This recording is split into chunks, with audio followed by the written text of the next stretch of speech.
state of affairs of the country, the security situation, the economy, everything. Why this heightened concern at this point in time?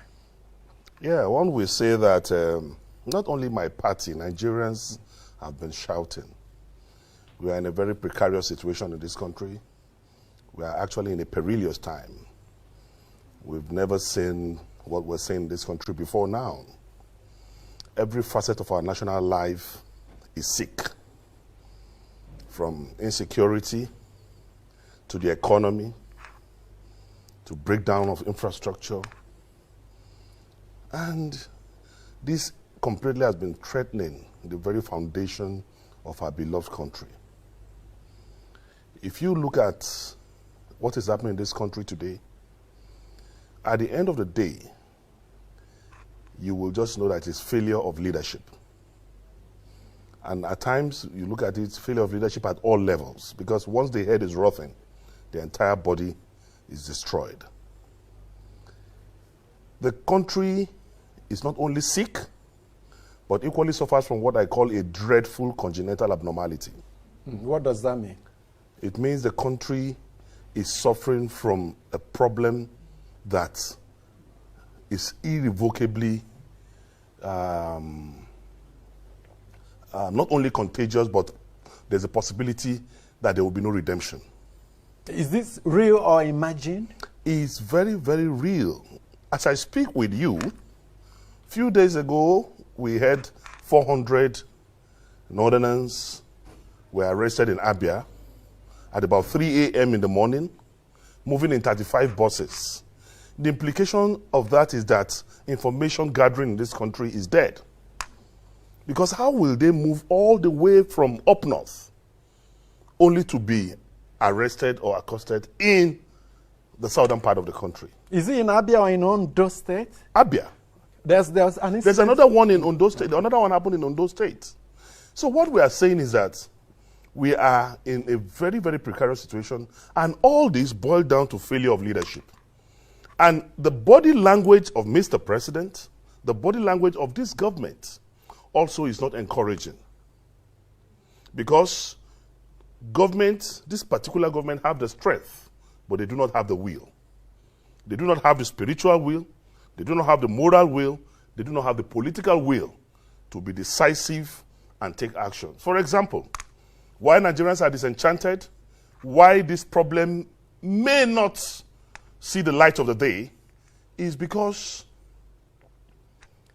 since March last year, till this minute, our government is being run on Zoom. Federal Executive Council, back to back, over 1 year, is on Zoom. Is it not in the light of the present realities, the new normal? It is not normal. Why are we holding the Federal Executive Council on Zoom?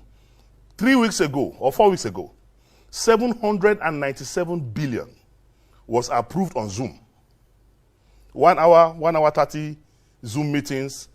You are not defending memos. There's no critical analysis of projects, policy formulation and implementation done on Zoom. America, that is the worst hit by COVID, don't hold Zoom executive meetings. And if less than 60 people, because the Federal Executive Council, they are less than 60, or about 60. So if 60 less people, than 60, actually. Less than 60. So if less than 60 people are complaining of COVID, when 109 senators are sitting, when 360 members of the House of Representatives are sitting, then you know that it is not a problem of COVID. It is a problem of incompetence. It is a problem of incapacitation. It is a problem of gross. The area surface of the council chamber of the presidential villa is far less than the National Assembly. And perhaps the government should not be seen to be violating the safety protocols, non-pharmaceutical measures. No. Nigeria is Nigeria. And I want to tell you, there's a banquet hall, even with observation of COVID protocol, can take 1,000 people. That's the banquet hall in the villa. It's there. And even the chambers, the council chamber of the villa, can take 60, even with the protocol of COVID. But that's what I'm saying is that the signal to Nigerians is that there is a problem somewhere. And we have a problem because the president is the president of the Federal Republic of Nigeria. President Buhari need to speak to Nigerians directly, need to commune with Nigerians, need to converse with the media, need to ask questions. Our president is absent. And this have a negative concomitant effect on the war against insecurity in this country. As I speak to you, it is very pathetic, but our president is not available. This is the first time in the history of mankind that we hear presidency says, Garba Shehu will talk, presidency says, Adesina will talk, presidency says. We want to hear president say, we didn't vote for presidency. Are they didn't vote for Garba Shehu. Are they not employed to speak for the president? They are to speak for the president when there is a policy information. But in terms of interaction, we voted for President Muhammadu Buhari, not Garba Shehu. We want to hear president said, not presidency says. All this put together, culminate together, encourage the insecurity that we are passing through. When last did you hear the president, or have you ever heard the president sit down and say, you, the IGP, if you cannot take care of insecurity in so, in 3 months, you are fired? Have you heard the president say, come, the chief of army staff, if you cannot flush Boko Haram in 6 months, you are fired? The country is sick, killing is pervasive. Look at the innocent children Just in Kaduna. a moment ago, I announced the suspension of the managing director of Nigerian Ports Authority. That's an action from the president. That is politics. It has nothing to do with insecurity that is bedeviling us. We want to see his actions in the areas that matters. When they play their internal politics, that's their problem between the Minister of Transport, herself, and that's their own internal problem. But what I'm saying in essence is that we cannot continue to keep quiet. Unfortunately, Nigerians are yet to realize that in an unjust society, silence is a crime. This problem is pervasive because the people who ought to speak are not speaking. I'm totally disappointed in so many people we call men of God in this country. From my understanding of the word of God, in the Old Testament, prophets are change agents. God sent them to kings to tell the kings, repent, or so. That was what happened to Jonah on his way to Nineveh. That was why Moses was told to go and tell Pharaoh, let my people go. That was what Joshua did. And the same thing in the Quran. But these days, people are not coming out to speak the truth. They are afraid of Buhari. Buhari is a human being. He's not an angel. He's not a prophet. He's Buhari of Daura. I have conquered fear. I'm not afraid of anyone, because if you look at it, the tree of freedom, the tree of liberty, will only be watered by the blood of martyrs. I have conquered fear. I'm not afraid of death. I'm not afraid of arrest. They can even stay by your gate and arrest me after this program. I'm used to it. But we cannot keep quiet in the face of obvious obscurity. Now, will you say this country is going to the brink? Every facet of our national life, the economy, insecurity, everything, Buhari's cause F9 parallel. Now, will you categorize Bishop Cook and Father Mbaka in this, and so many, Cardinal Naeko, many of them speaking of, will you categorize them into? That's why I use the word some. Okay, some. Almost. Almost. Even the Islamic clergy, it is their responsibility to speak. Where are the CSOs? Where are the CSOs? Where are the civil society organizations? Where are the activists? Where is MBA? Perhaps they didn't interpret the reality, the situation, the same way you have. Perhaps they could believe that things are normal. We are all Nigerians. The people being killed are our brothers, our sisters, our nephews. Now you heard what is happening in Abuja here. How can individuals be the ones citing either Boko Haram or bandits in Kuje and other outskirts of the town when we have security agencies? Is that not a misnomer? Does it not show that something is wrong? And all this I am still telling you boils down to leadership failure. The President of the Federal Republic of Nigeria is grossly incompetent, is not capable, and all I expect is that since this man has shown more than enough evidence that he has no capacity to run this country, President Buhari should, in the interest of children that are yet unborn, in the interest of Nigerians that are dying, please excuse us. It's not something very heavy. It's not something terrible. Do I have just hi Muhammadu Buhari, hereby resign. But simple. Okay, resignation is an option which he will not likely take. Then the second option is impeachment. Just 2 days ago, the APC caucus in the National Assembly responded to the issues raised by your party's caucus, saying they stand with this president. Nothing will happen to this president, and this president will not be impeached. Of course, you know they have the numbers. It is expected they will speak like that, because the both chambers of National Assembly, the leadership of the both chambers of National Assembly is a creation of the villa. So as we speak now, National Assembly is a department, it's an appendage of the villa. Not a separate, independent. You just heard that. You just heard what they said, that they will not impeach him. They will not. He's not going anywhere, despite the array, the magnitude of insecurity in the country today, despite the gross display of incompetence by this government. When last did you see your president supervising projects, commissioning projects, or visiting here and there? When last did he leave the villa? Yeah, I've seen him commission virtually a lot of projects. But we are not virtual human beings. We are physical human beings. This program is not virtual. I'm talking to you. So we are not spiritual. We are not celestial. We are physical human beings. And Boko Haram are physical people. It's not a spiritual battle. Unfortunately, morally, medically, spiritually, politically, the presidents have failed. And there is no other door to drop all this, because he swore, had the Quran on his left hand, had the Constitution of the Federal Republic on his right hand, and he promised to defend the Constitution of the Federal Republic of Nigeria. And chapter 2 of that Constitution is the most potent part of that Constitution that says that the security and the welfare of the people shall be the primary occupation of government. You raised some issues about our foreign debt, that our national debt, I moved from about 10 trillion when PDP was in power to almost 33 trillion. And your party is concerned that if we don't put an end, in fact, part of your demand is that we should stop forthwith further borrowings. APC is what Yoruba people call Omoni Nokuno. Omoni Nokuno is a prodigal child. With the level of debt they are accumulating, we are in a catastrophic situation in this country. And they have not stopped borrowing.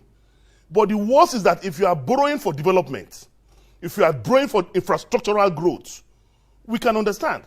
But they are borrowing for consumption. They are borrowing for recurrent. Only an irresponsible father will take a loan to buy champagne. And that is what we are doing in this country.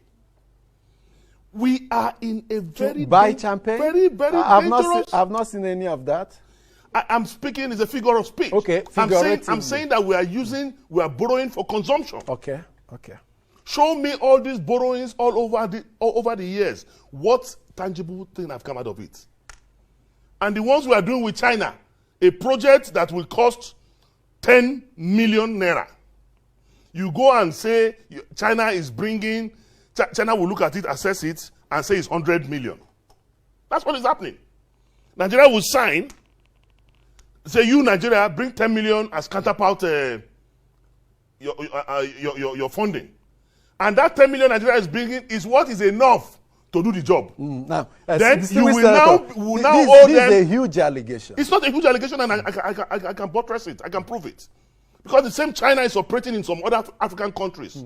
Carrying out different projects, including rail transport business. And we can do a comparative analysis of what those countries are paying and what Nigeria is paying. But they're different environments. It doesn't matter. It doesn't matter. Rail is rail.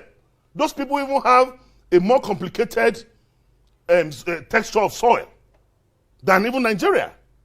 So the whole thing is fraud. Instead of having democracy in this country as government of the people, by the people, and for the people, in this APC government, what we have is greediocracy. Government of the greedy, by the greedy, and for the greedy. For example, look at my state. Kidnapping every day.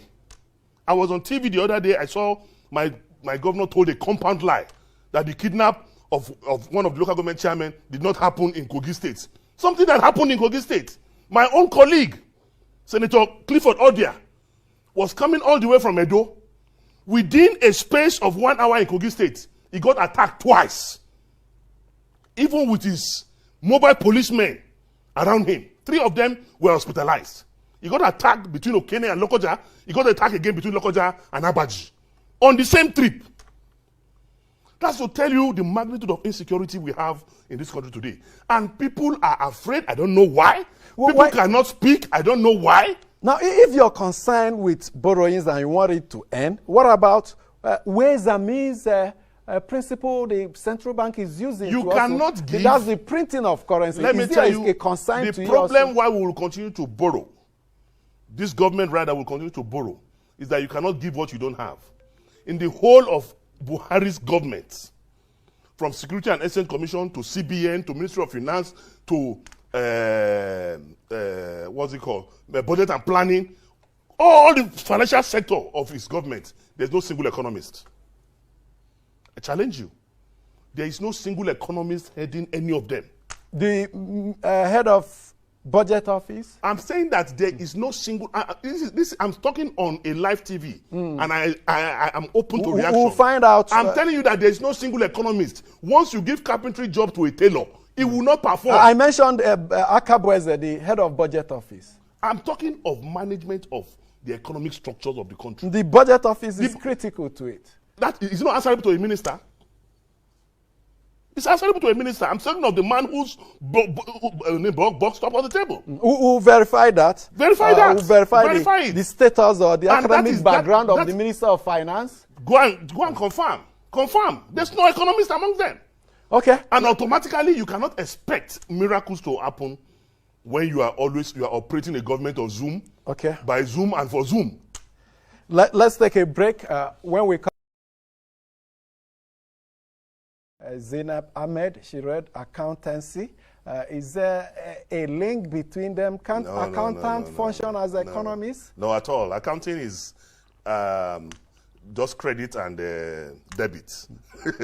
Economists deals with development of mankind, and it deals with macro and micro of the economics. So it deals with development pattern and policy formulation and implementation for an economy. Okay. What we need in this country. We are trying to get the profile of the head of budget office, which is also critical to. You may have to wait till after. You may have to search till after rapture. When I said there is no single economist in this government, I meant what I said. But even the National Economic Council is being chaired by a lawyer. The vice president. So you cannot be talking about, what I'm saying is that from the foundation of this government, there's insincerity of purpose, of heart and commitment. Like I said, you cannot give what you don't have. There is no agenda to rescue this country. This government came and it has been reduction, deploration, reduction, and it's all intertwined. This economic situation, this unemployment, have a negative resultant and concomitant effect on insecurity.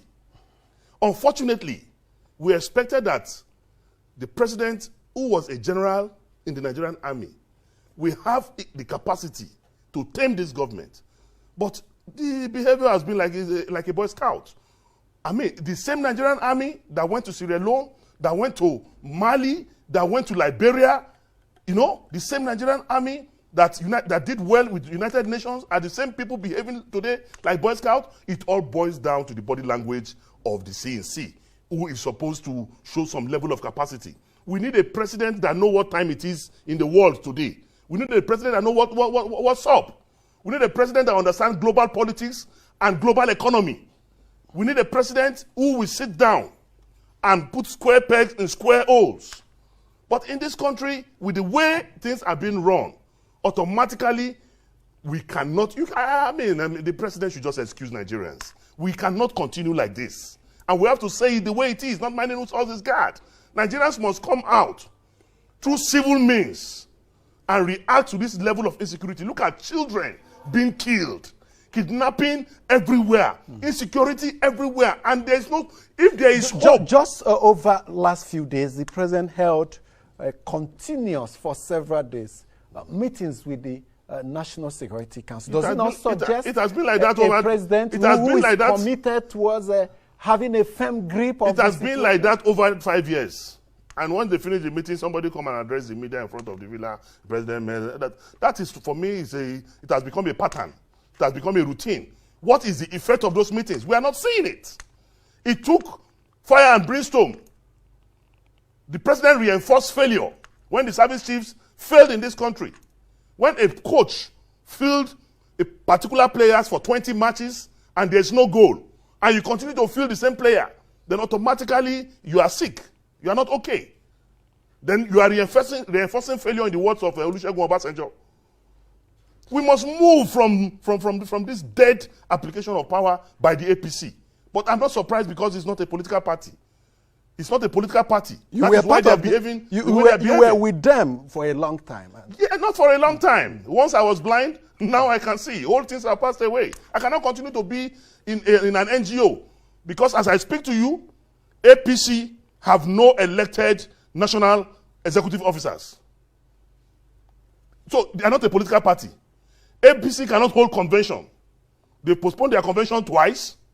They've extended the life of the caretaker committee. Caretaker committee is alien to the Constitution of the Federal Republic of Nigeria and even the Constitution of APC itself. But the PDP also had a caretaker committee at some point. In 6 years, APC, they do not have a board of trustee. They've not held one board of trustee meeting in 6 years. And these are the ingredients. I thought they reconstituted and named it board of elders and they were trying to constitute. But for the PDP also held for years interim caretaker committee. Every party have a crisis period, but you must be able to manage it and come out of it. Their own have lingered for how long? And you are making a sitting governor who is supposed to be in Yobe doing his elected responsibility there to be a caretaker chairman. I mean, who does that? All their caucus meetings hold in the villa. Is the villa an extension of the party secretariat? Okay, now let's look at what your party is saying, demanding that the president should do. He should upscale the number of security operatives, that is, recruit them, seek foreign help, ensure the creation of state police, involve states in National Security Council meeting. The Minister of Information, Lai Mohammed, responded to some of this and he said, the party is already on this, the government is already on this path, and the PDP is aware, and yet is claiming to be providing the pathway for a government that has compass leading it to its destination accurately. My brother, just leave Uncle Laye alone. He's just doing what he's supposed to do. You know, it's my uncle, so I would not want to. But just leave. Okay. They have no capacity. But on the issues, the APC have no capacity to even do the things that PDP is asking for. We will speak as PDP to say do A, B, and C, but they lack total capacity to do what. Who will implement all this? Is it the same Minister of Defense who is already crying foul that there's blood all over the streets of Nigeria? Who? You cannot give what you don't have. These ministers in power, presently in the Buhari administration, who have no voice, they are the ones who will do what? The solution to this problem is simple. Either the National Assembly become born again and impeach the president, or the president agree that he is medically, physically, and politically incapacitated, and then hand in the towel. Then we can now begin to rejig this country.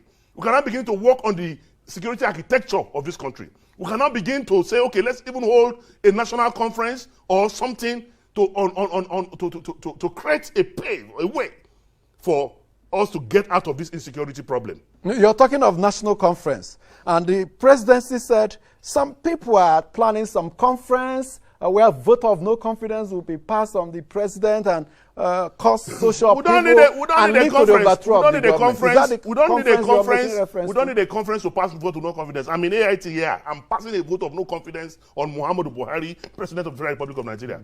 Take your microphone and go to the market space. Go to motor parks and interview common men and women on the streets. They will tell you they've already passed vote of no confidence on this government. Even God has passed a vote of no confidence on Nigeria. Until we change this leadership, inept leadership that does not have the consciousness of... The president is aloof. The president is not with us. Unfortunately, he's absent. Unfortunately, he has not joined our ancestors. He's in transition. We cannot see him. Everybody. We cannot see You him. and I, we are in transition. No, I'm not in transition in that regard. We are all in transition. No, I'm not in transition in that regard. Nobody knows when it will be, but your party also promised to help the APC come out of this quagmire. In what ways? That's what they have done. That's what they have done by advising Mr. President. And it didn't start today. Every time we have our next meeting, Secondus, the national chairman the capable chairman of our party, always give the president advice and give hints. Atiku Abubakar always give hints and advice to Mr. President. Even me, Dino Melaye, many times I came up with one or two advice, but this government is deaf and dumb. They will not hear. So the best thing is that they should excuse us. We cannot continue to see blood all over the place. Maybe he's not even aware. People should go and tell him that Nigerians are dying. Children are dying. Women are dying. There is nowhere in Nigeria that is safe. Abuja, that we are calling seat of power, they are going to run us over very soon if we are not careful. Already they have taken over the surrounding of this town. Niger State, just 1 hour away, their flag is already in one of the communities in Niger State. How can we keep quiet in the face of obvious obscurity because people are afraid? What are we afraid of? When death is inevitable, it's better some of us die to lay the sacrifice for the redemption of this country from these economic cankerworms and financial scavengers. We cannot continue to keep quiet like this. It's not possible. Nigerians must wake up from their slumber, must come out of their cocoon. We must speak the truth to power. We cannot continue to keep quiet when we have a president that is aloof, a president that will not talk.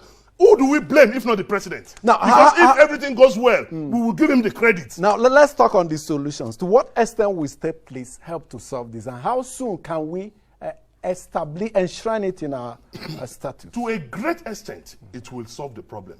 But this government will not establish state police. It's still the same problem.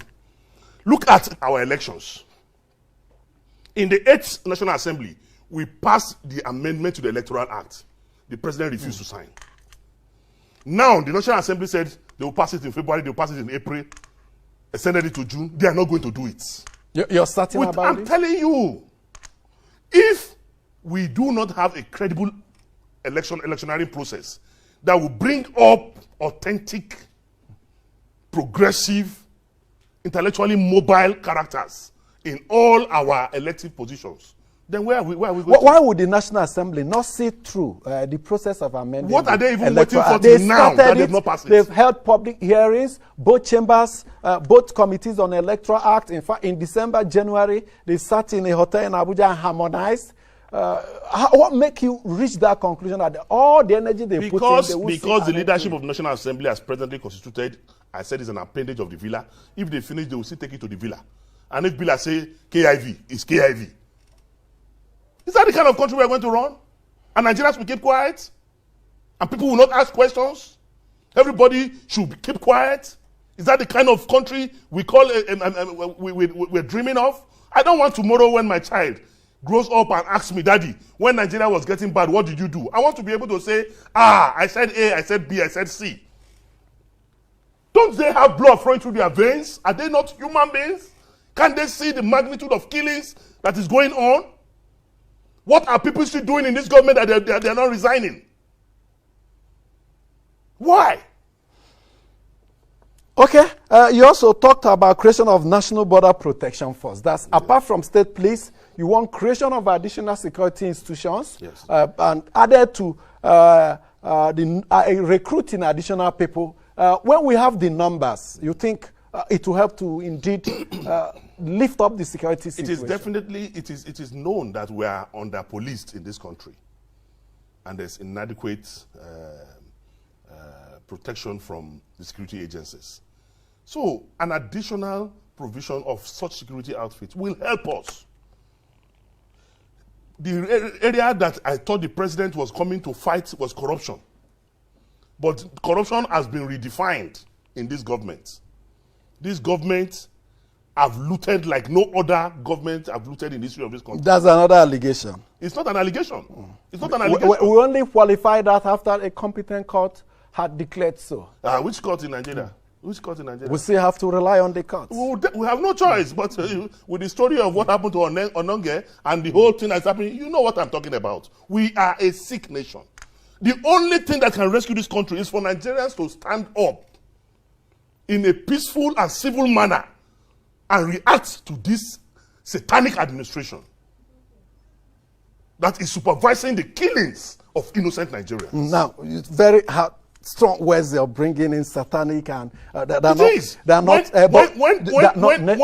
very friendly for broadcast. The situation is not friendly for Nigerians. People are dying. But abnormal situation demand abnormal instruments. Yes, but we have to be careful so that we don't. I understand you don't want to pay NBC fine because once you speak the truth now, NBC will fine you. It's not issue of 10 NBC. No, I understand what you're saying. It's issue of I understand what you're moderating saying. But the views, truth of the matter is that the truth must be spoken irrespective of whose house is guarded. We are not afraid of them. Now, Electoral Act not yet in place. What do you expect your people in the National Assembly, your legislators in the National Assembly to do in order to give added push to the process, almost at the end, just a little. The only thing we can do is to speak to the caucus, the PDP caucus in the Senate, to continue to fight and antagonize all the negative manifestations of the APC. But you saw the caucus of APC saying no matter what, they are behind the president, even when it is so obvious that the man has failed, that the government is completely down, that these killings, they have no capacity to stop it. So the National Assembly, honestly, I think constituents should start asking each of their members, either in the House of Reps or in the Senate, questions. Because we cannot, things cannot be this bad. And some people are still saying, say Baba. Which Baba? With the way Nigeria is going now, some people will still be saying that they will not impeach, they will not question, they will not, then they are our problem. How is your party preparing for that 2023 elections? We don't even need to prepare anything. It is not obvious. When in 2014, 2015, a bag of rice was 7,500, today it's 25,000. I used to fly economy to Lagos 23,000, today it's 70,000. So what are we preparing for? I used to go to Meshai, 15 naira, I take Indomie, egg, and tea. Today I can't do that again. So already campaign itself now. It's already obvious. Nigerians are disconnected from APC. APC came to destroy this country. And we were scammed. A great I apologize to God Almighty, and I apologize to Nigerians for ever supporting President Buhari. Buhari scammed me. I was scammed. Is it? No, now that Buhari scammed me, that's another strong word. You voluntarily. I was the MC of his campaign in all the 36 states. A voluntary all action. the 36 states of this federation. Because I respected the words of an elder that I am going to stop corruption. I am going to stop corruption. It was based on a promise he made. Did you take the action when you, in your younger days? How do you mean? I mean, when you were quite young, what was it now? Are you regretting now that you have matured and all that? It's not a matter of maturity. It is a matter of trusting an elder. An elder says, come, I'm not happy. And where he got me was when he wept. So that's why I'm not perturbed with smart ADMs crying. Because crying is now a strategy to get people to believe what you are trying to sell. When Buhari cried, I said, hey, chai, see Baba, see old man, they cry. This man must mean well for this country. And when they tried to assassinate him, and the way he said he's a general, he can tame insecurity, the issue of Boko Haram and the missing girls at that time, I believed him. Not knowing that I was scammed. Why I asked whether it was while you were young and you were a teenager, because the Minister of Communications and Digital Technology renounced some of his beliefs and said and statements he did it when he was quite young. Is that the same with you? Anybody who is 14 and above is conscious of his pronouncement and what he's doing. And this one I'm talking about 5 years ago. I cannot be a teenager 5 years or 6 years ago. I'm saying that I was calm because I was led to believe that this man meant well for this country and he has the capacity and capability to carry us out of the woods. That doesn't sound scam. You were convinced. It's scam. When you tell somebody what you don't mean, when you lure people to go into a project that you know scam is deceptive ab So initio. many people had that conviction and went in. It's far from being Many of us went scammed. and many of us are out. If we were, I'm repeating again that we were scammed. It's one of the greatest con that came out of Africa. But we believe you had that conviction as a full adult, just like 6 years or so ago. But like you said, you have the right to change your mind, and you have done it. We have to thank you so much, Senator Dino Melaye, for coming up in strong defense of your party's position as far as the state of the PDP is the way. In this country, PDP is the truth. Thank you. Nigerians should support us to take over power in 2023 and you're correct and ameliorate. You're campaigning ahead of the time. No, I'm not campaigning. Save it for that time. Let's leave that is it for today. Thank you. We'll come back on Monday with another edition. Keep a day with us. My name is Amechi Anapua. Have a good weekend.